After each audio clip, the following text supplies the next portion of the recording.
साथी जो अलग अलग जगह आंदोलन करते थे, ऐसे मौकों पर सब लोग इकट्ठे हो जाते हैं, मिलते हैं सब। क्योंकि चोर साहब के बारे में जितनी बात कही जाए काशीराम जी के बारे में वो कम है। बहुत आंदोलन उड़ने किए, बहुत आंदोलन करने में टाइट थे, वे समझौतावादी नहीं थे। वे विश्वास सरकारों की घोषणाओं पर करते थे। ये सरकार घोषणा ही करे, आपस में बातचीत नहीं। जब उनकी डेथ हुई उससे करीब 2 साल पहले वे गांव गए थे, वहां मुजफ्फरनगर में। सर्दी का मौसम था। हमने कहा कि बाबा जी गर्म पानी में नहा लोगे ना? गर्म में नहीं, ठंडे में नहाऊंगा। कड़क आवाज पूरी सर्दी के मौसम में पूरा ठंडे पानी में नहीं, मगर भाई जिद्दी है, मान्य नहीं। तो इस तरह के संघर्षशील जो लोग थे वे कम रह गए हैं। हमें उसी के तरह बढ़ना है। आने वाले टाइम पे जो सरकारों की पॉलिसी है वे बहुत खतरनाक पॉलिसी थी। पहले आंदोलन होते थे, बिजली का एक इशू होता था, कभी भाव के इशू हो गए, उसके लिए लड़ाई लड़ ली, सरकारों ने खुला के बातचीत कर ली। आज जो समस्या है, हर कदम कदम पे सरकारें छल कर रही है। उन्होंने छल से कुर्सी छीन ली, संविधान का सहारा लिया और देश पे एक किस्म से कब्जा कर लिया। ना देश के संविधान को मानते, ना कोर्ट को मानते, ना कचहरी को मानते, ना पुलिस प्रशासन को मानते, ना कानून को मानते, ना बाबा साहब अम्बेडकर के संविधान को मानते। 13 महीने दिल्ली का आंदोलन है, अब कोई बातचीत हमारी नहीं हुई सरकार से। 22 जनवरी 2021 को आखिरी बार सरकार मिली थी। कोई गलत फहमी न रहे कि सरकार से बातचीत के आधार पे वहां से समझौता हुआ।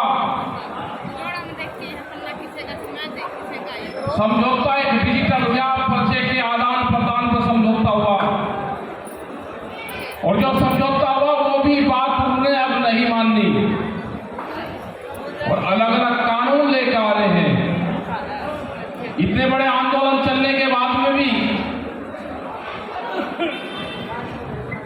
मतलब अलग अलग कानून लेकर आ रहे हैं, कानून बनाए जा रहे हैं। वो चाहे भूमि छीनने का कानून हो, गांव की पट्टी जमीन, पट्टे की जमीन, जैसे जमीनों पर 70 और 100 साल से लोग काबिज हैं, उन जमीनों को छीनने का कैसे प्लान बनाया जाएगा। किसान क्रेडिट कार्ड के माध्यम से आने वाले टाइम पे बैंक भी आपकी जमीन ले लेंगे। जिस तरह से चावल, ये हरियाणा, पंजाब, उत्तर प्रदेश, ये बहुत सी बड़ी बैंक थी जो चावल का बेचने का काम करती थी। जिस तरह के टैक्सेस लगाए, करीब 500 से 600 रुपया क्विंटल चावल के रेट कम हुए। और मंडी में जिस तरह से पोर्टल व्यवस्था करी गई, क्या कोई किसान है कि उस तरह के फार्म और वो भर दें? लेकिन सरकार डरने का, पीछे हटने का काम नहीं कर रही। इसी तरह से एक दूध की पॉलिसी आ रही है। बाहर की कंपनियों के साथ में दूध का एग्रीमेंट होगा, उन कंपनियों को यहाँ पे दूध बेचने की परमिशन दी जाएगी। अमूल जैसी कंपनी जो भारत की कंपनी है, उसने कहा कि अगर ये एग्रीमेंट होगा तो 12 रुपये लीटर, 10 से 12 रुपये पर लीटर अमूल को भारत सरकार पैसा देगी, तो अमूल कंपनी बच सकती है, नहीं तो वो कंपनी भी डूबेगी। अगर अमूल जैसी कंपनी को घाटा होगा तो जो मेरे गांव में किसान महिलाएं बैठी हुई हैं, जो एक पशुपालन का बड़ा व्यापार है, जो पशु बेचने का बड़ा व्यापार है,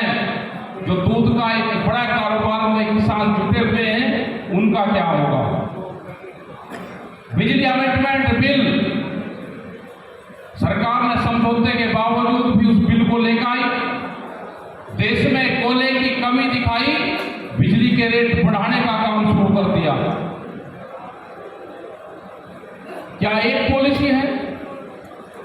हर पैर धरता है तो सरकार अगर पैर रखती है तो छल कपट और कैसे इस किसान और मजदूर, व्यापारियों को, दुकानदारों को कैसे खत्म किया जाए। तो इससे लगता है कि देश में फिर एक बड़े आंदोलन की जरूरत पड़ेगी और वो आंदोलन जो दिल्ली में आंदोलन हुआ, इससे भी बड़ा आंदोलन होगा। वो कहां और कैसे होगा उसकी रूपरेखा बनेगी। पूरे देश का किसान तैयार है एमएसपी के नाम पे,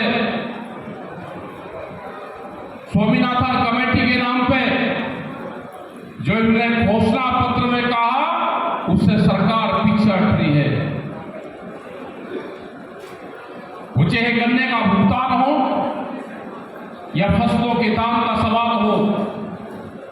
अगर आपने देखा होगा कि बिहार के बहुत किसान जो मजदूर जिनको कहते हो, लेकिन पूछते उनसे कि ये कहां के कि मंडी में काम करते हैं, मजदूर हैं। वो मजदूर नहीं, आपसे ज्यादा जमीन उनके पास में है। वो बिहार का किसान है और बाहर आके बिहार से जब बाहर जाता है तो मजदूर है। वो 17 साल पहले उसकी व्यवस्था खराब हुई, मंडियां 17 साल पहले वहां की खत्म करी गई। बिहार के पूरे किसान को देश में मजदूरी करने के लिए छोड़ा गया। आपकी हालात आज से 17 साल बाद में खत्म होगी। आप 17 साल बाद में मजदूर बनोगे, लेकिन जब तक मजदूरी भी नहीं रहेगी। देश के प्रधानमंत्री ने कहा कि देश की व्यवस्था 1947 में सुधरेगी।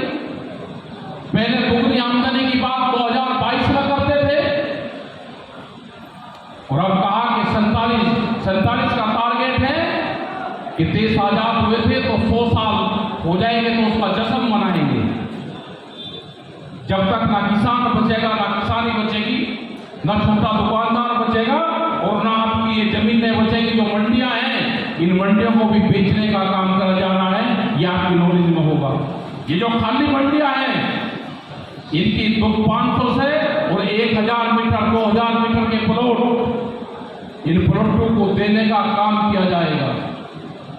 मध्य प्रदेश की 182 मंडी बेचने के कगार पर निकाल ली। उत्तर प्रदेश, हरियाणा, राजस्थान, ये पूरे देश की मंडियां जमीन बेच रहे हैं। इनका मकसद है कि देश की पूरी जमीनों पे, प्रॉपर्टी पे हमारा अधिकार हो।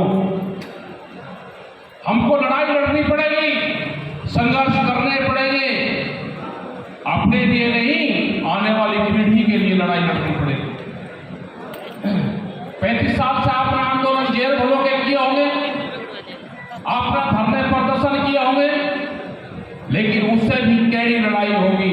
या तो सरकार मानेगी, नहीं तो हर जगह यात्राएं निकलेगी, मार्च निकलेंगे, पुलिस प्रशासन रोकने का काम करेगा, हमारे ट्रैक्टर और मोर्चों को तोड़ने का काम करेंगे। एक बड़ा संघर्ष देश में होगा।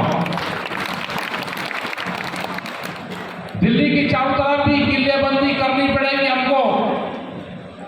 दिल्ली के नए मोर्चे होंगे जो पेरीफेर एक्सप्रेसवे हैं, उसके अंदर को निकलने वाले हर रास्ते पे बैरिकेडिंग हमको करनी पड़ेगी। दिल्ली की अगर घेराबंदी करनी है तो नए रास्ते दिल्ली के तलाश करने पड़ेंगे।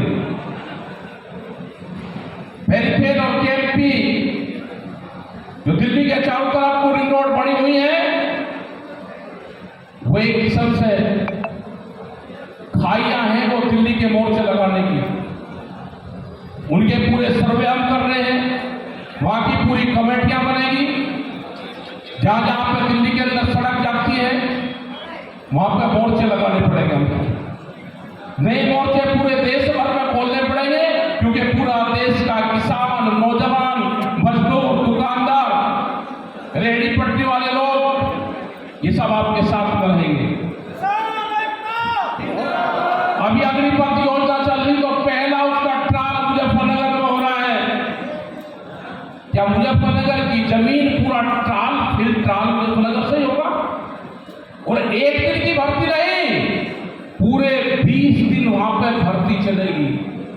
हमने कहा कि हम भर्ती का विरोध नहीं कर रहे,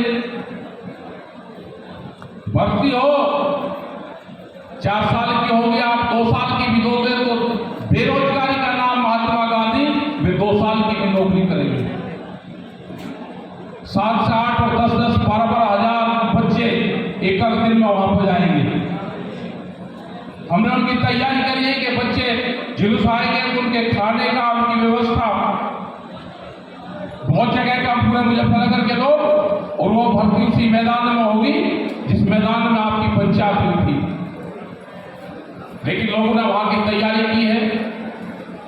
कल भी वहां पे गांव से भोजन बन के गए हैं कि जब 7-8 हजार लोग बाहर से आएंगे, बच्चे आएंगे, तो उनकी व्यवस्था वहां के लोग, वहां के दुकानदार, वहां के व्यापारी, वहां के किसान वे सब कर रहे हैं। लेकिन एक आंदोलन होगा। हमारी बहनें कह रही थी कि आंदोलन शुरू करो, घर में मन नहीं लगता। तो बिल्कुल ठीक बात है, ये आपकी नहीं, हमारे जो बापे हैं जिन्होंने भंडारे चलाए, जिन्होंने लंगर चलाए वहां पे, वे बापे भी कहते हैं कि आंदोलन शुरू कर लो, जी नहीं लगता। तो जब देश की आवाज ये हो जाती है, जब देश की महिलाएं क्रांतिकारी हो जाएगी, देश के संत महात्मा आंदोलन के बिगुल बजाएंगे, तो देश में आंदोलन तो होगा। मुसीबत बहुत आने वाली है, सीट भी लाएगा। बीच कानून, अभी तो पुलिस स्टेशन बिजली के खुले हैं, महिलाओं के खुले हैं, वैसे थाने खुले हैं, अभी एक बीच के थाने खुलेंगे। किस किसान ने अपने खेत में क्या बोआ, कंपनी के लोग बताएंगे कि इसने मेरा बीज चुरा के बोया है।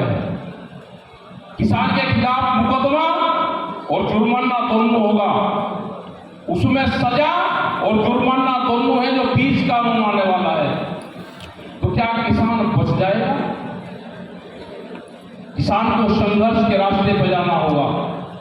अभी पशुओं में जो लंपी जो बीमारी चली, ये ऐसा लगता है कि दूध का व्यापार करने के लिए ये बीमारी एक वायरस की तरह छोड़ दी गई है।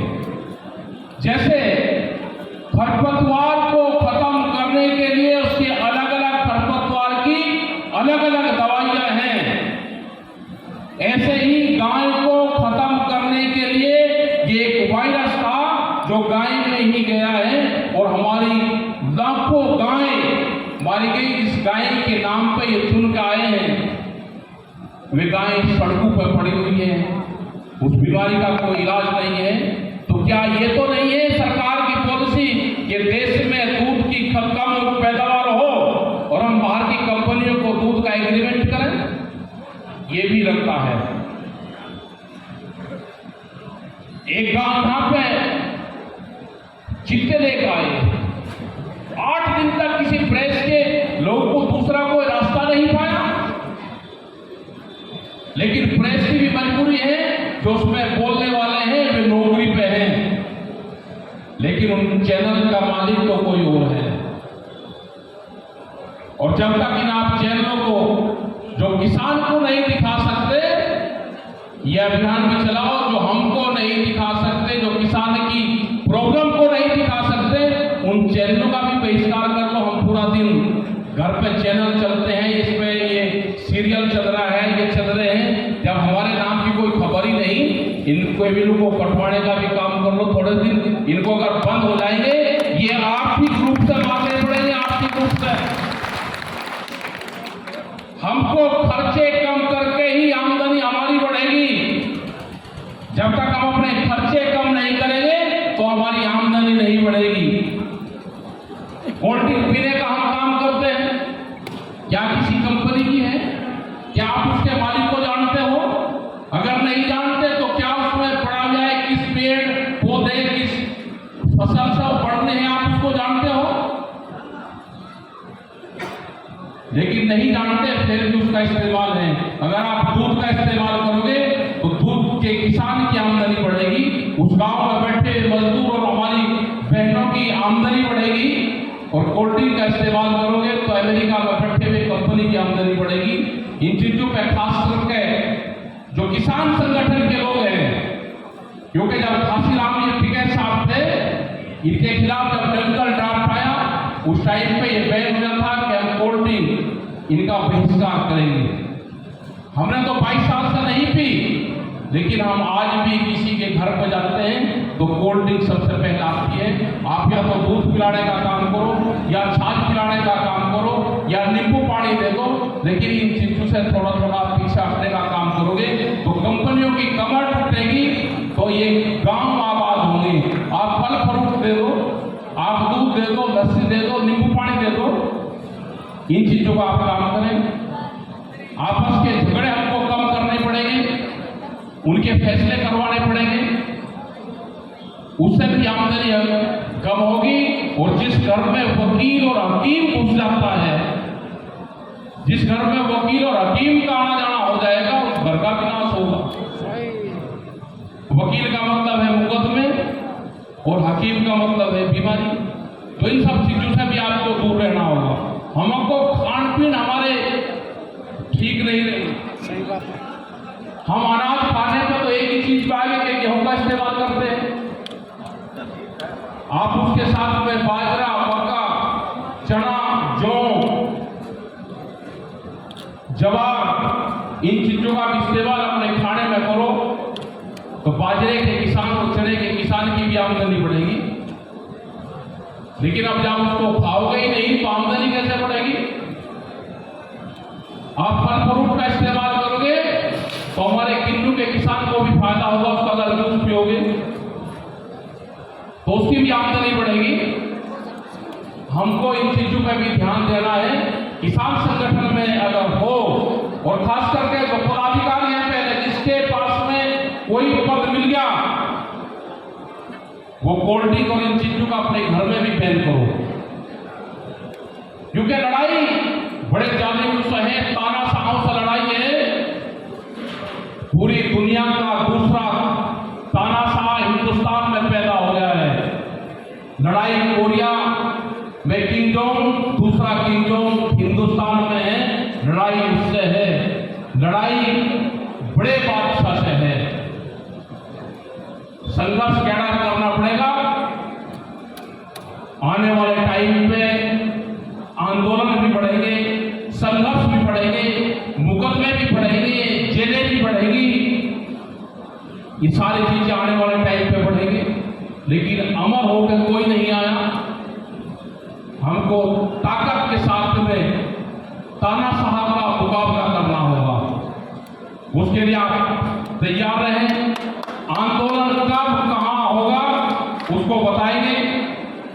हरियाणा में 17 आंगनबाड़ी जो कार्यकर्ताएं जो बहाल नहीं हुई, उनने आवाज उठाई तो उनकी जो लीडर थी उनको हरियाणा सरकार ने बहाल नहीं किया। आंदोलन के चलते बर्खास्त हुई तो यहां की सरकार से है कि उनको बर्खास्त से बहाली का काम करें, बहाली का काम करें। मतलब और को बहाल करोगे, 17 को बहाल नहीं करोगे, तो एक प्रेशर बनाने का काम कर रहे हो कि जो आंदोलन करता है हम उसको घर बैठाने का भी काम करते हैं। ये सरकारों की जो चाल है, जो सरकारों का बेरुखिया रवैया है, रवैया सरकारों का है, हम उसके खिलाफ भी हमारे आंदोलन, उसके खिलाफ भी हमारे आंदोलन जारी रहेंगे। और सरकार बातचीत करनी चाहती है तो कमेटी सरकार से बातचीत भी जारी रखे। उनसे कोई बात करना कोई अपराध नहीं है। उनसे बात करो, अधिकारियों को चिट्ठी लिखो, सरकारों को चिट्ठी लिखो, अपनी कमेटियां जाकर उनसे बातचीत करें तो हल उसी से ठीक लगा। कमेटियों पर विश्वास करें,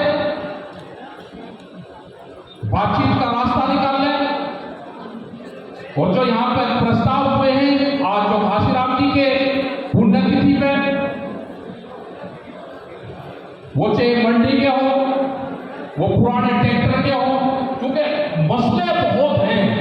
15 साल पुराना ट्रैक्टर है, इंजन है, जनरेटर तो इन सब चीज़ों का आप ध्यान रखेंगे।